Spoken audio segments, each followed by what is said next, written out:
Hey, this is C&D channel. I'm Chris. This is MMA for you. I'm going to be doing my post-fight analysis for UFC Fight Night 45. Overall, this was one of the better cards of the year, I think.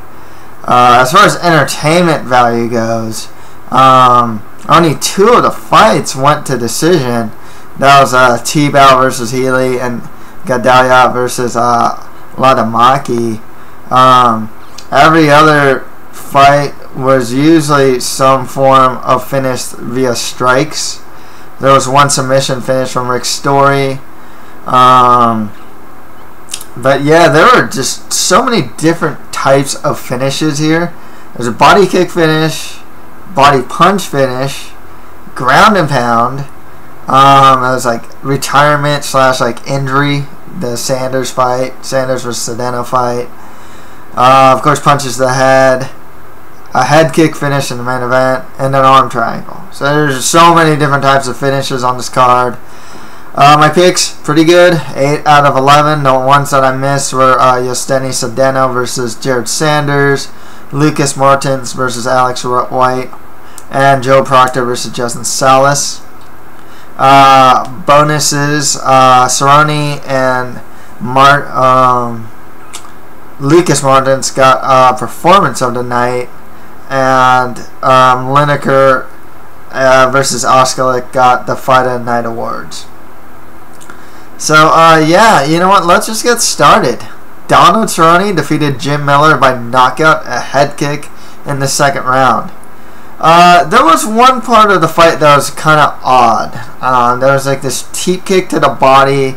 It looked like it went above the belt line, but maybe as the kick was getting like released, it kind of slid down. Maybe the ball of maybe the bottom of the foot hit the cup. I don't know. It looked kind of like just more like a legit body attack, body kick than an actual low blow.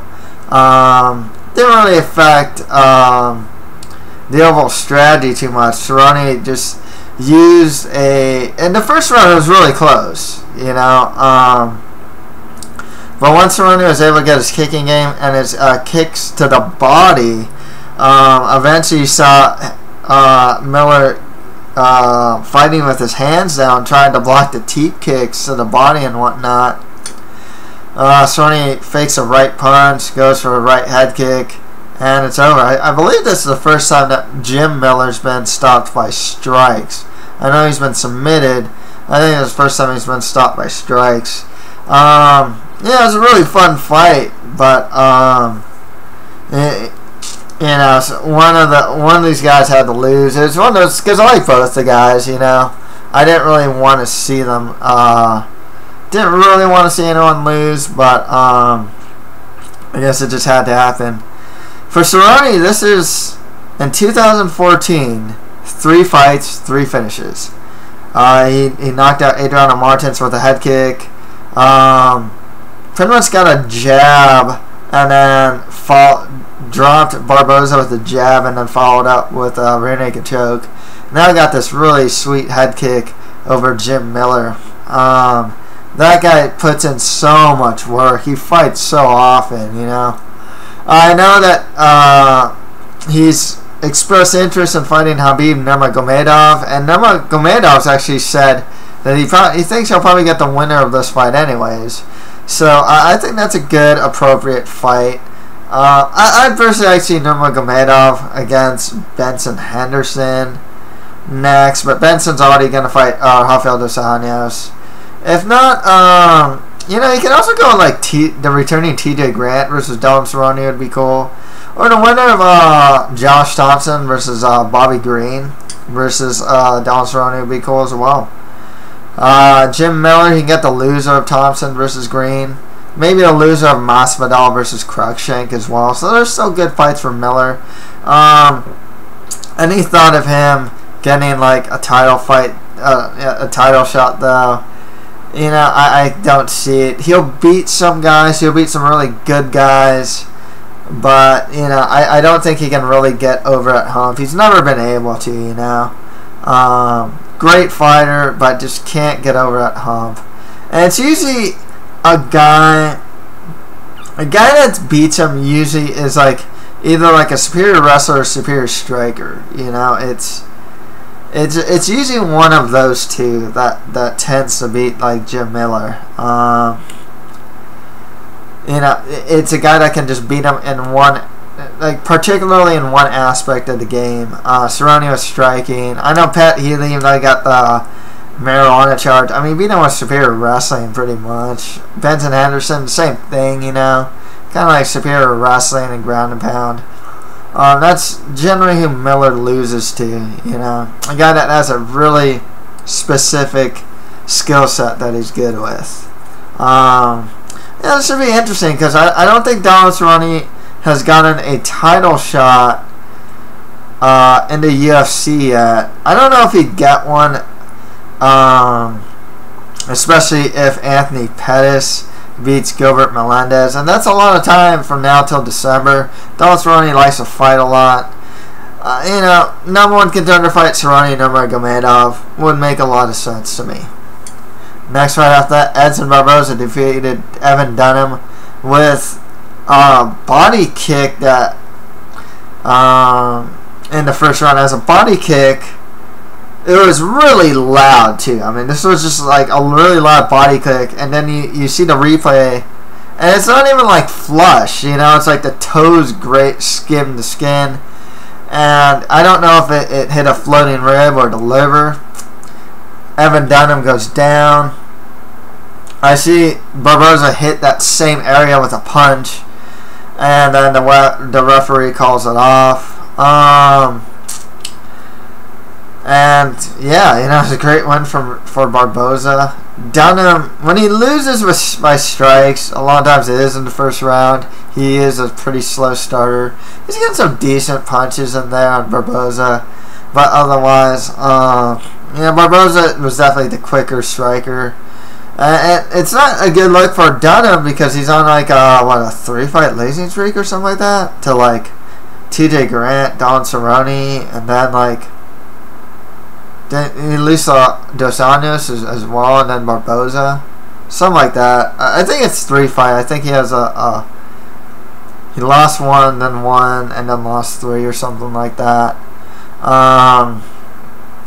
I think they'll keep Dunham though because he is a fun action fighter. He's kind of known as well, so I have a feeling they're gonna keep Dunham despite his losing streak. But they definitely got to give him people lower on the ladder at this time. You know, he's getting kind of those like top 15 guys, the 10 to 15 guys, and I think he needs people more like within the 16 to 25 range. To be perfectly honest with you. Interesting thing about Barboza is English is getting a lot better. I know that's a really odd thing to say, but like when you're trying to market yourself, it's really good to be able to speak good English, especially since he lives in Jersey now and fights along the U.S., you know, and he's known as that guy with the crazy kicks, you know, so he'll endear himself to more fans by speaking English, and he speaks it really well. I think Barboza should get a step up in competition, you know. He was doing well against Cerrone until Cerrone blasted him. Well, pretty much got a jab and then choked him out. I think Barboza can get the winner of Thompson versus Green, or maybe the winner of Masvidal versus Cruikshank next. I think those would be good fights for him. Next fight, that Rick Story defeated Leonardo Mafra Teixeira by arm triangle in the second round. When it was on the feet, it was a bit more even, but once Story started to use his wrestling, it became a pretty one-sided fight. Story was using effective wrestling, got takedowns pretty easily, stayed on top, got effective ground and pound. One story about this fight is that Story is training at MMA Lab instead of Brave Legion. I don't really know if it showed too much improvement. I guess utilizing his wrestling more was a good look for him because he really needed to use his... He's a good offensive wrestler, but his defensive wrestling still needs some work. His striking's good, but he's more of a brawler than anything else. But there's some good fights for sure. He's kind of a firmly entrenched like gatekeeper at this point. I don't really consider him much of a prospect anymore. And with that said, I think he should get the winner of Gunnar Nelson versus Zach Cummings, the winner of Cote versus Stephen Thompson. Maybe if you want to just give him a prospect, give him Alex Garcia next. With Mafra, just more lower to mid-tier guys of the division. Particularly strikers. Nice fight with that. Joe Proctor defeated Justin Salas by TKO in the second round. Pretty back and forth fight. Salas got some good hits on Proctor. Proctor was getting good, especially his left hook counters were doing really well, and Salas as well. Managed to get Salas and knock him down. Some people said that the stoppage wasn't great. I was fine with the stoppage. Salas took a good amount of unanswered strikes and whatnot. It wasn't that bad of a stoppage. Both of these guys are just kind of lower level guys. I mean, when they keep fighting lower level guys, then they win some and lose some. I mean, that's the thing with both of these guys. I can't really say any of these two guys are much of prospects. I'm a bit surprised they managed to stay in the UFC as long as they have. Just more lower to mid-tier guys for both of them, to be honest with you. Next fight after that, John Lineker defeated Alptekin Oskalik by TKO 4 minutes and 51 seconds in the third round. Both these guys showed some real toughness in this fight. Lineker, he actually made weight, 125.5, but if he wants to get a title fight, he has to weigh in at 125. But good on him for making weight here. He's showing he has some heavy hands and a really good chin. If he ever fights Demetrius Johnson, I don't think he'd beat him at all.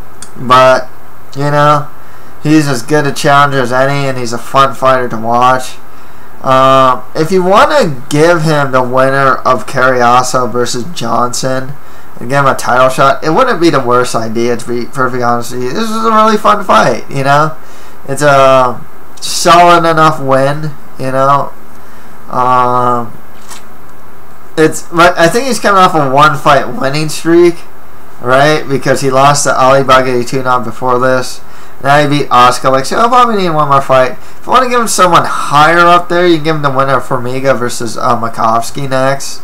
That'd be really cool. Dustin Ortiz just came off a win over Justin Scoggins. Stylistically, it's not the best fight for Lineker, because Dustin Ortiz likes to just take guys down a lot, scrambles really well. But you never know, Lineker, he has fight-ending power. He goes for the body. I liked his strategy in this fight, though, because I know he got taken down in one part of the fight, and then he started using uppercut. Really good, and he saw that Oskalik stopped really going for the takedown because he's threatened with the uppercut. Another thing that Lineker was using later in the fight was an effective jab, and then he went to the body, he did like jab, body, head.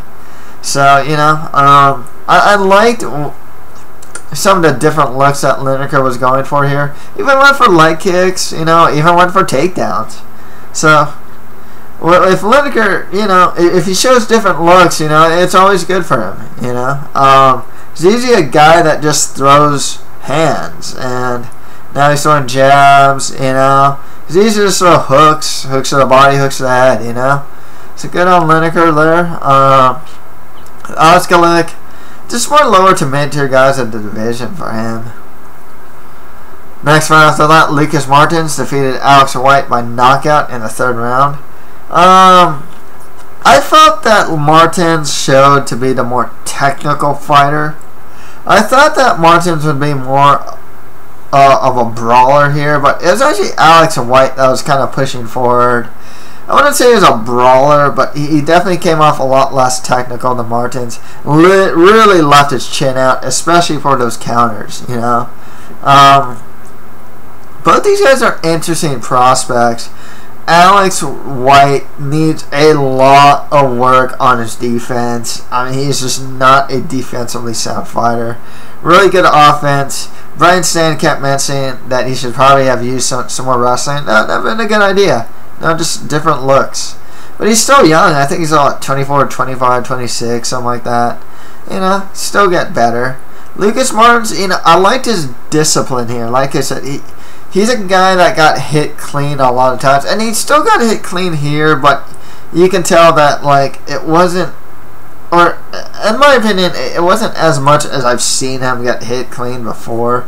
He just seemed a bit more technically savvy in this fight than what I've seen him before.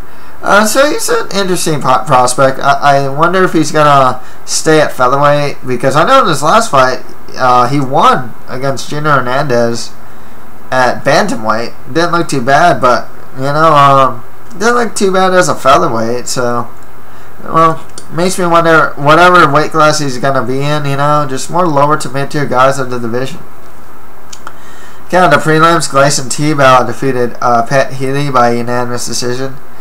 You know what? I had to say, not to toot my own horn, but this fight kind of went exactly how I predicted it. It just was a case.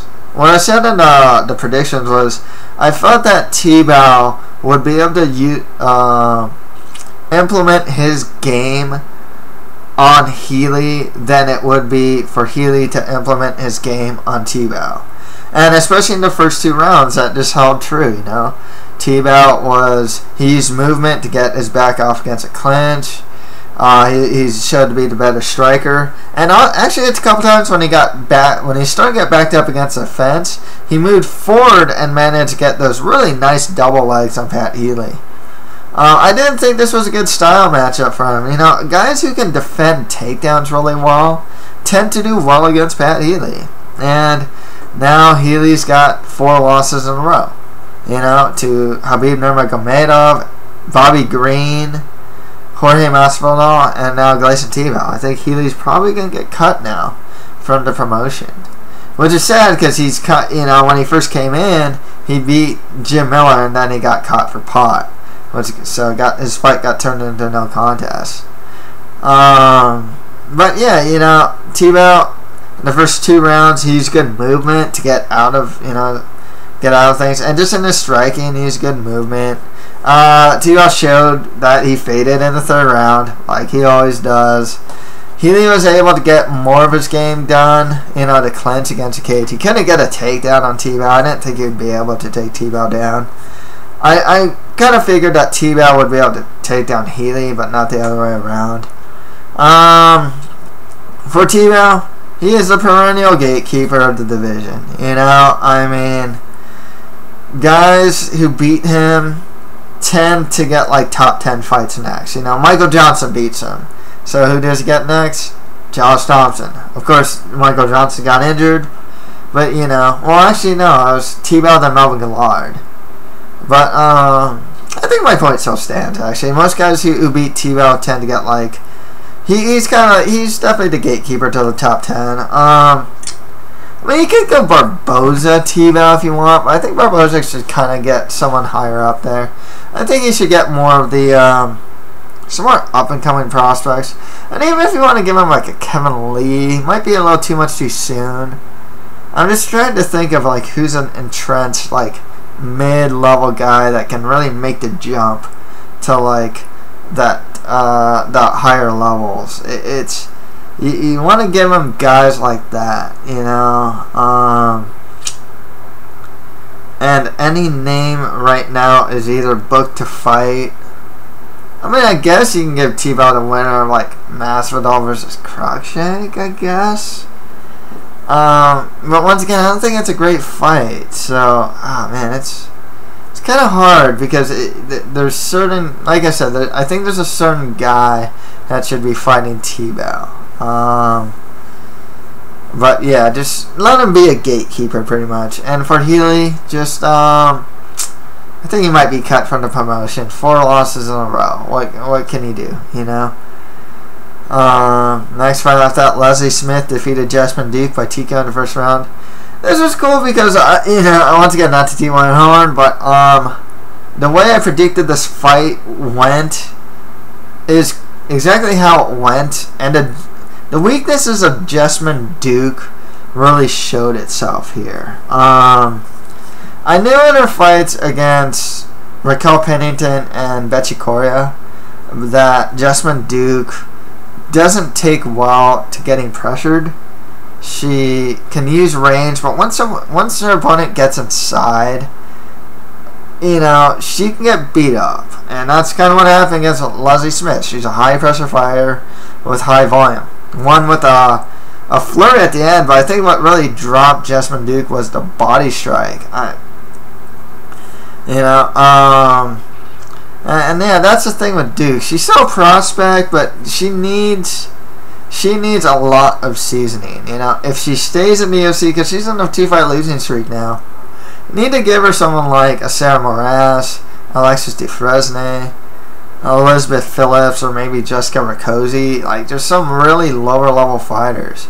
If not, I mean, if she gets cut or something, maybe, or else if she can, let her fight an Invicta. She needs a lot of seasoning. Like, the people she's fighting right now are honestly just too solid right now. You know, they have a pretty established skill set.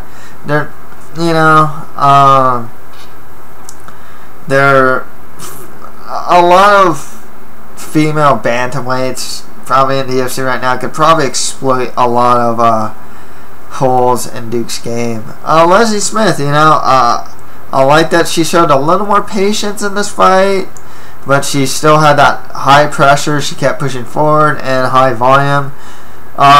Did most of her damage while her opponent had her back against a cage. And actually, that's where the fight got finished, when her opponent got against a cage. Leslie Smith's not she's not the prettiest striker. You know, I mean that, like, her striking itself isn't pretty, but she does have a good amount of variety. She does punch to the body. She does use a good head kick, and then she of course punches to the face as well. As far as who Leslie Smith should get next, maybe like a Jessica Andrade would be cool. I know Sarah Moras is coming off a win. I wouldn't want to do that fight though. Yeah, I'd say like Jessica Andrade wouldn't be too bad for Leslie Smith next. Next fight is Aljamain Sterling defeated Hugo Viana by TKO in the 3rd round. Two things really stood out for Sterling. One, he's really athletic, of course, but it's his kicking game was really good, and his wrestling was really good too. He listens to his corner well, to Sarah and Longo. He was in mount, and then all of a sudden he like stops and just like looks at his corner. You know, hey, what should I do? You know, and he got this victory pretty late in the fight too, 3 minutes and 50 seconds in the round. You know, I think he had possibilities for going for different submissions. I saw an armbar there that was there, an arm triangle, which he looked like he was fishing for, but he opted to go for ground and pound when he was in the mount, which was a good strategy for him. And he's a really good prospect too, young, trains at a good camp. I'm just curious to see, see him develop. I think he should just get more lower to mid-tier guys next. Hugo Viana, you know, I mean, I said in my predictions, I'll say it here, he has like 3 moves. He has an overhand right, a left hook, and a kick. He has a good ability to get back to his feet when he's taken down. But otherwise, he's a guy that needs a lot of work, and I wouldn't really call him a prospect at this time. He'd be I'd say he's something of a gatekeeper at this time, you know. It's more lower to mid-tier guys for him. Next fight after that, Yosdani Cedeno defeated Jared Sanders by TKO as an injury. Pretty much in the corner between the 1st and 2nd round. Cedeno has some pretty high impact offense. So that's the thing. That's what you always got to watch out for with him. You know, you'll throw a kick and it's really hard. You throw a strike and it hits hard, it hits fast. That's the thing to watch out for with Cedeno. I don't really know. I thought that Sanders would be able to test his wrestling more, but it looks like he got injured after like the first hit. So I still, even though the commentary is saying like, oh, he looks so much better here, and he did. He even went to the ground, did some ground and pound, but he was on top. I'd still like to see his takedown defense and his ability off his back. Otherwise, it's a good and much needed one for Cedeno. You know, he's a prospect. Did not look good against Ernest Chavez. But both these guys should just get more lower to mid-tier guys of the division. And finally, Claudia Gadelha defeated Tina Latamaki by unanimous decision. It wasn't like it was a good enough fight in that it was solid, but I wouldn't say it's really spectacular, you know. I think one thing that really hurt the fight, besides Gadelha getting the back and going for rear naked chokes, there wasn't much offense that really changed the complexion of the fight. And that's the thing. Gadelha, though, showed good wrestling. One thing I liked about this fight, though, is that when they were striking, I didn't get this impression that they were like punching like a girl, you know, quote unquote, you know.